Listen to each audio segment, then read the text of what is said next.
Well, the Senate is voting right now on a bill to avoid a government shutdown. It appears to be on track to pass after they got 10 Democrats on board. But it didn't come easy. House Democrats are having a complete meltdown at Chuck Schumer after he folded on a government shutdown. There are reports of members screaming at him and threatening a primary. Even Nancy Pelosi was calling on Democratic senators to defy Schumer.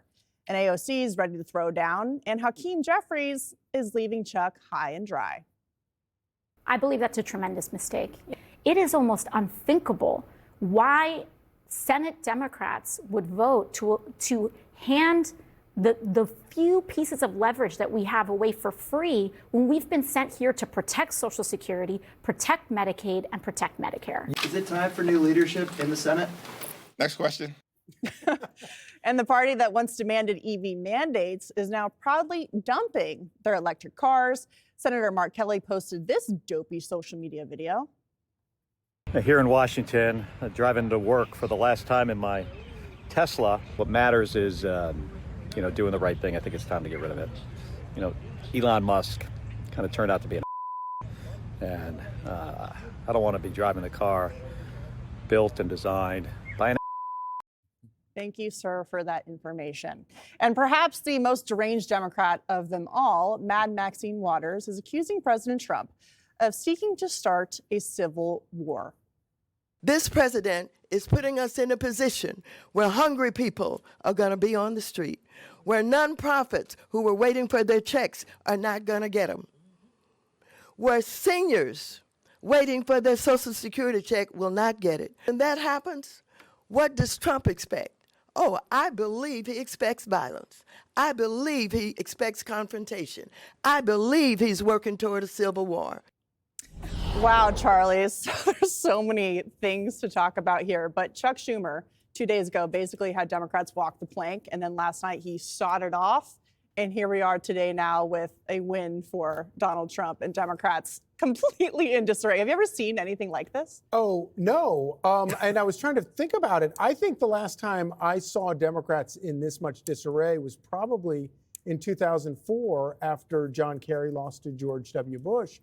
And that was even that wasn't even as bad as this time because, of course, George W. Bush was running as an incumbent, and so he had the power of the incumbent. They are completely lost, and it's so much worse because they have lost because Donald Trump has cannibalized all of their good issues. He's taken every single good issue they have and taken it away from them, so that they're left with this insane situation where they're threatening a government shutdown. They are the party of government. They're the party of government is the answer to all your problems, and we're going to shut it down.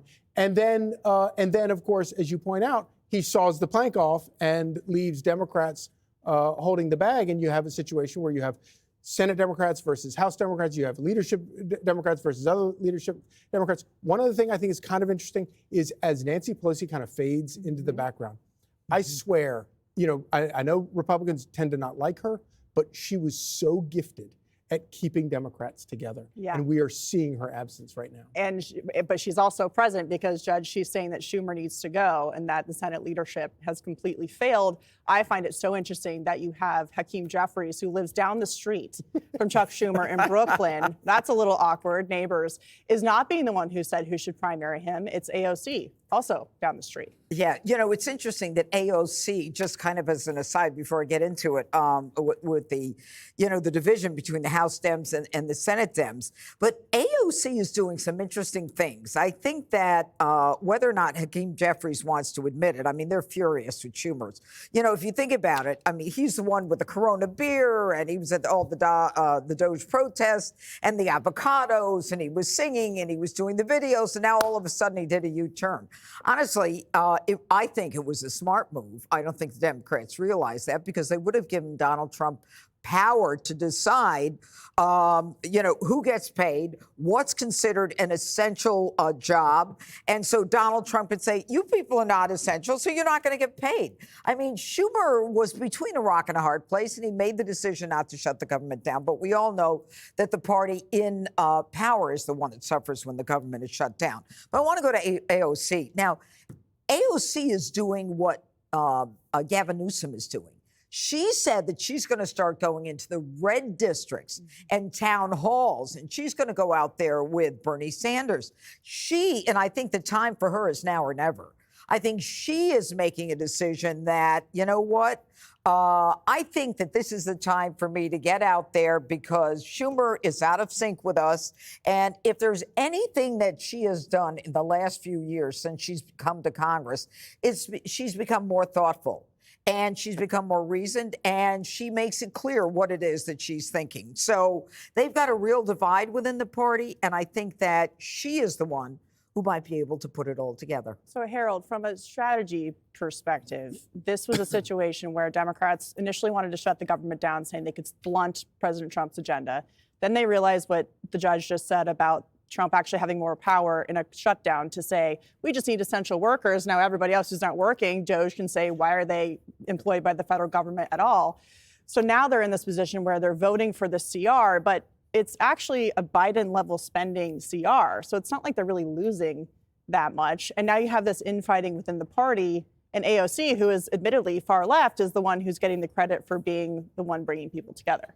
Well, good to be here. Happy Friday. I think that's one perspective that you've just laid out there, Katie. And I think I get the political downfall, as the judge was saying, for Democrats. They didn't support this. And the reality is this looks a lot like the spending numbers from last year.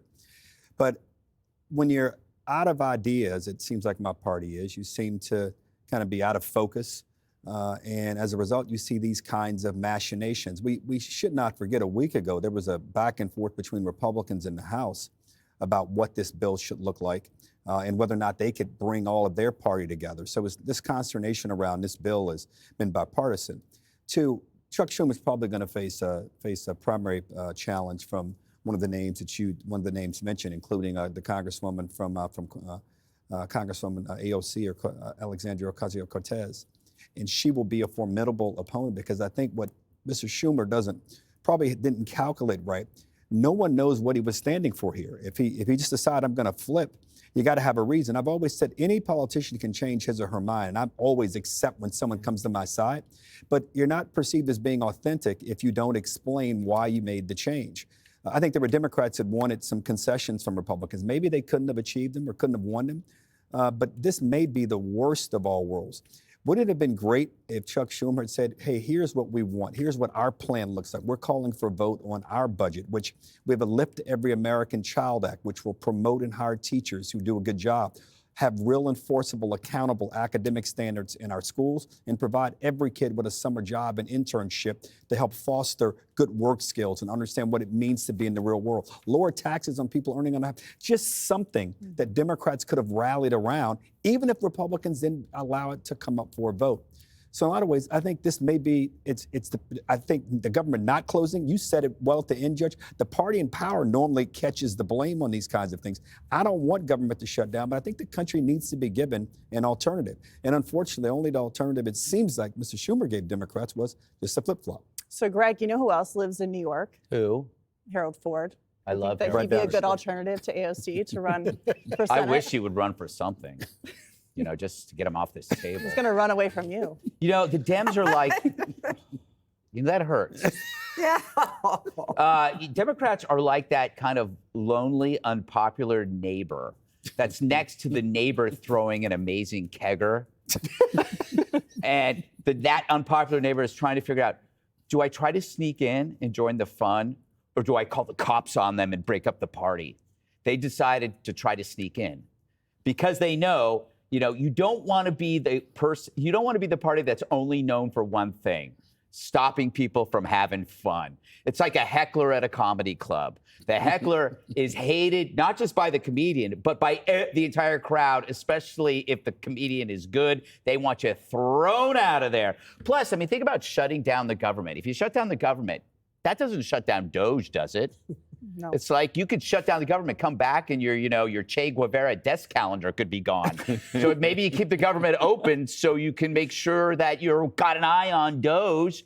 Mark Kelly is kind of disappointing to me. He puts the ass in astronaut. Here's a guy who spent years guilting us over climate change, and then he sells his electric car, and what does he buy? A Chevy Tahoe. Tacos consume gas like The View consumes pie.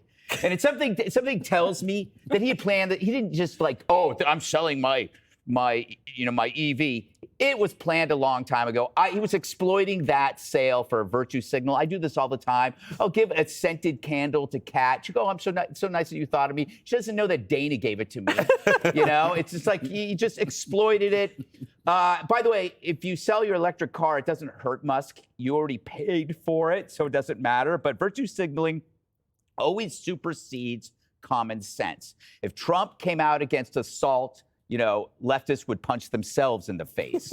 And just lastly, not enough has been said about the violence directed at these Tesla dealerships and how they relate to the stock drop. Because why would somebody buy something that puts a target on their back? So it's mob pressure that is used to kill demand. It's social extortion. That's nothing else. And Tesla, in a way, has become like a MAGA hat that gives you an excuse to throw something at it, Click here to subscribe to the Fox News YouTube page to catch our hottest interviews and most compelling analysis. You won't get it anywhere else.